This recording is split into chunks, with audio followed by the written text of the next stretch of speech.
مدنیت استفاده تلفن موبیلی رم دیدم مادر. ای بخدا вообще кошмар رحمانوف ما با مدنیت استفاده باری و تلفن موبیلی رو باید که شما با دخترهای من بیایید از پیش گپ زنید با تلفن گپ نزنید برای دوامش حیوان خورسندی زیاد نکنید. آینده پرابلم های سلامتی پیدا میشه. پرابلم از سلامتی پیدا میشه اگر شما قطعی بچه‌هاتون گپ زنید.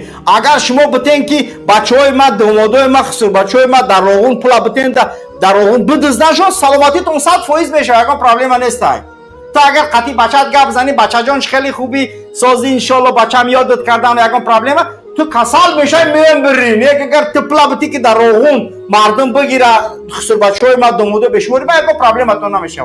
تا اگر خط فلک بکشی دیگه برای رتی اگون سومی لعنتی ما کساشیم بمریم و پلان میتیم ترا دیگه هر کسی که پلا به امیر رحمان و دودانیه به خدا قسم الله نگاه کنه که چه خیلی مؤاخذه میکنه شما را حتی مادر دیگه بزا کسل رکشای بمری به امیر رحمان فیاتیناتیه مدنیت تلفن باید باشد مدنیت تلفن رو چاتسیو خدا بزنه ترا بله برای همین بعضا نکنید